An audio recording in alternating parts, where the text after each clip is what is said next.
in a climate, an era of erasure. It's the best I can say.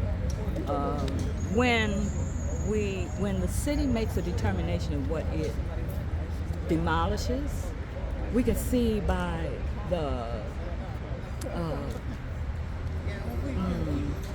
that which is left to stand, to rot, school buildings to rot, commercial spaces to rot.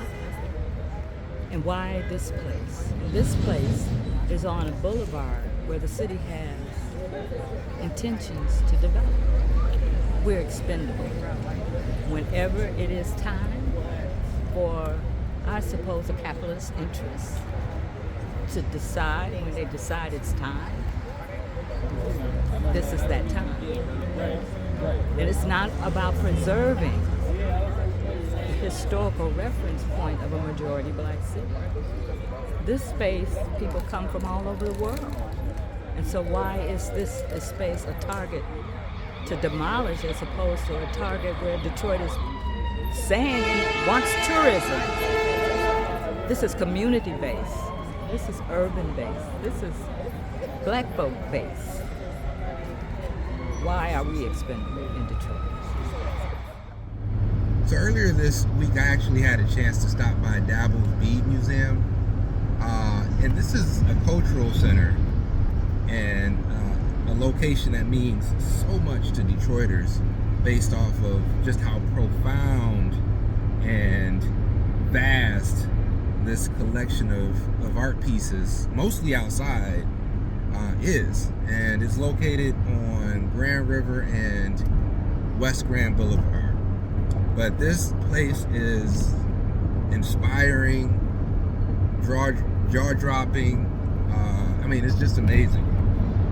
But the city actually gave notice to the owner of this site and the caretaker of this site that they were going to be demolishing a building that is in disarray, no doubt about it. But they only gave them roughly a week or so to figure out what they need to do in order to save this building, one of many on this site that we're talking about. And so the community gathered and basically defended the owner of this cultural center, Dabl, and ultimately stopped the demolition of one of the structures in the 25th hour. They were literally about to start tearing things down, and there were probably 40 or so people that showed up in support of Dabl and his mission. And I was able to stop by and be one of those supporters. As a fan of culture, art, Dabl, I'm going to share a video link of when I had an opportunity to walk his site and listen to him talk about how iron teaches rocks how to rust. A profound statement. But you'll see that link up in the corner here of this video. But at the end of the day, I wanted to show my support, and I also brought my camera with me. So check out, the vibe, the energy, the feedback from the supporters of Dabl, and let me know your thoughts. And the reason why I'm asking that is, I've heard individuals say, if it's needing to be tore down, tear it down. If it's not safe, it's not safe. And I definitely agree with you on that. But on the other end, with the amount of brain power, resources that we have here in the city of Detroit, I think it's worth a fight to figure out how we can save this cultural center and expand it in a format that allows for Dabl and his team and his family to continue their mission to push art their way, in the future, in the years to come. So check it out. Let me know your thoughts in the comments below.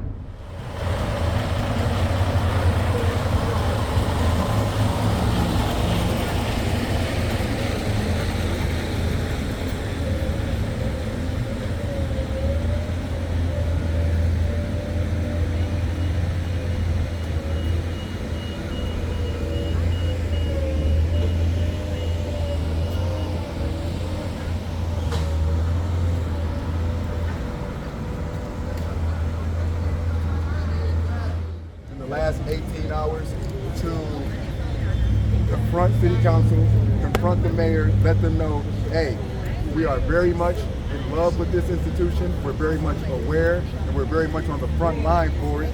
They heard that, and to that point, we have actualized a pause, a stay on any demolition. We have given ourselves the opportunity to have due process and present our actual plan that we've been advancing since 2017. We get to present that now to the city of Detroit, and then they get to work with us on helping us advance the plan versus being in an adversarial relationship to us. So it's a lot happening right now. It's a lot of new culture. It's a lot of ancestral work, and we're here for it. Ashe.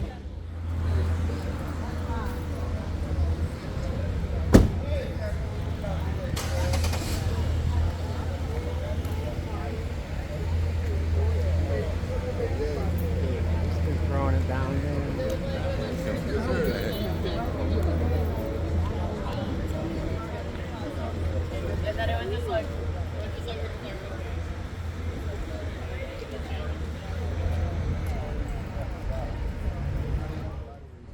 As a student and as a storyteller, it's important for myself and others to recognize and keep at the forefront not only that the MBAD African Bead Museum is a symbol, and it's a symbol for the people.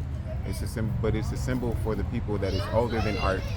It's a symbol for the people that's older than a lot of the Western ideologies that are working to set siege on it, as well as a lot of the Western ideologies that are being used to help preserve it, right? Absolutely. And this space is for the storytellers, right? You know, these are concepts that are older than art. Art is a concept that wasn't really present until colonists started working to monetize the tools that our ancestors were using as technology, not just to celebrate or to breathe, but also to learn, to heal, you know, to communicate, right? So we're talking about African material culture, right? This is a concept that's older than art, and it's important for not only the storytellers, but for who the storytellers impact. And there's almost nothing as important as the city working to work with us to build awareness around that and to not only enhance the space, but to build it out. You know, this is something that has to continue growing because, again, it's a symbol for the people. A meeting with Dabl. Sit down with her.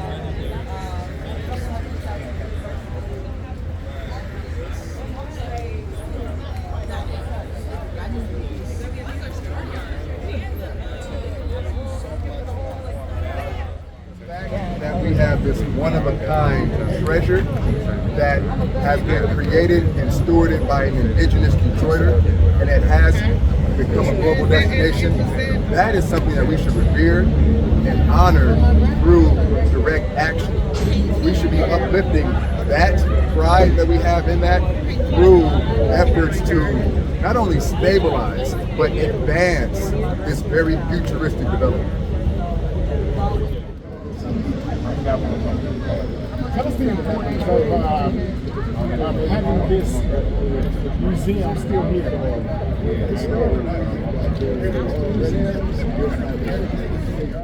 Gwendolyn Winston, born and raised in Detroit. Been very active in all kinds of communities in Detroit. At one time worked for Detroit City Councilman Nicholas Hood Sr. Nice. And I am just retired, passed my torch for the nonprofit that I founded, Wisdom Institute. Okay. And at one time, the Wisdom Institute had an office at here at Dabls. We were put out of places because of our non-traditional ways of being, ritual, ceremony, and art. And we still are using that womanist praxis model today. Absolutely. I just read about this this morning. This location is historical, it's iconic, it is culture, it is history, it is individuals, people coming to this space to find a place to be in safety and in love and reverence. So I came to bring a check. Absolutely. Help whatever way I can. This deserves to live. Dabls deserves to be a part of our expression. And expression is a part of our history and memory. Absolutely. So talk to me a little bit about how you've actually interacted with the space in the past. Well, we had, in the past, I was a customer. Came in as a customer, and when I saw the beads, his historical bead collection, his history, tying African American to Africa, our relationships with our souls, our hearts, and our community. And I also have worked in organizational development, so I donated time to put together organizational forward motions, write grants, do whatever I could to support the brother who had this huge vision that was unveiled moment by moment. Absolutely. Yeah, and I found a fit. But we're in a climate, an era of erasure. It's the best I can say. When the city makes a determination of what it demolishes, we can see by the that which is left to stand, to rot, school buildings to rot, commercial spaces to rot. And why this place? And this place is on a boulevard where the city has intentions to develop. We're expendable. Whenever it is time for, I suppose, a capitalist interest to decide, when they decide it's time, this is that time. And it's not about preserving the historical reference point of a majority black city. This space, people come from all over the world. And so why is this a space, a target to demolish, as opposed to a target where Detroit is saying it wants tourism? This is community-based. This is urban-based. This is black folk-based. Why are we expendable in Detroit?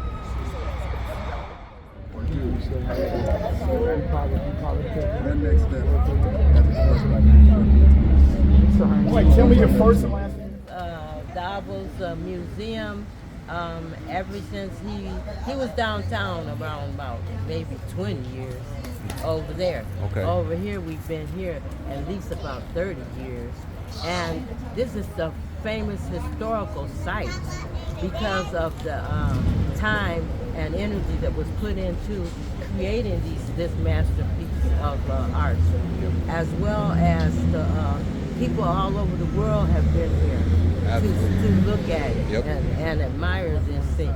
And so I would much rather see asbestos removal on the building instead of a tear down. You know, because it seems to me like we don't have an opportunity here to really get ourselves grounded. When we get a space, when we get something, they come to tear it away. Like you would say the same thing happened for the Black Bottom when we were segregated and we had formed our businesses up and down Hastings area, and they come through with a freeway and tore that down.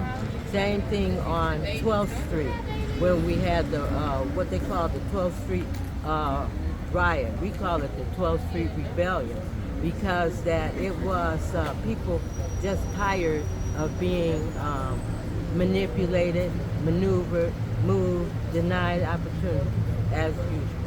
And down there at that time, it was businesses along 12th Street.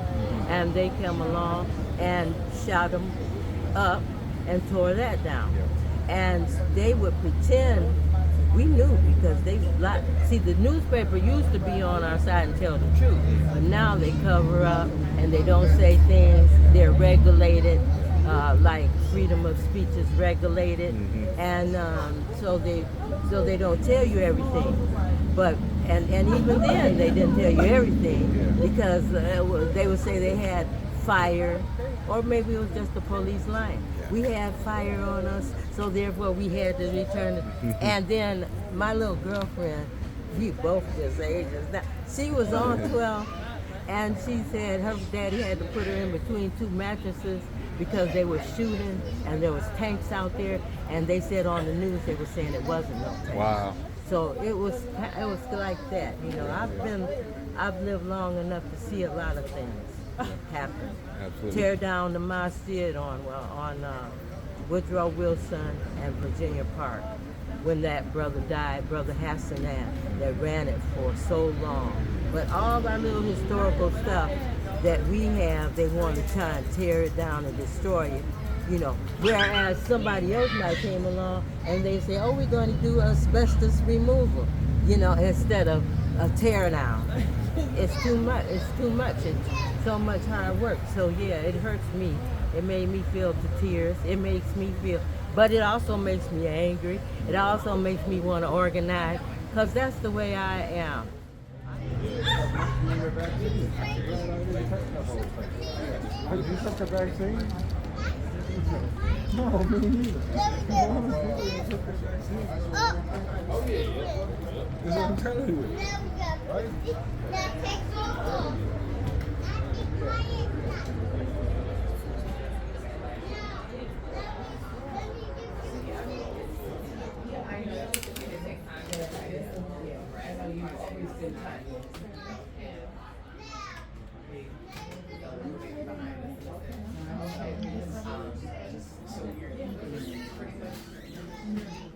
Can you tell me about the beads that are on your neck? So the beads, this that Drake guy right here. You know what I mean? You know what I'm But saying? these are ancient African beads from Nigeria. These are over hundreds of years old.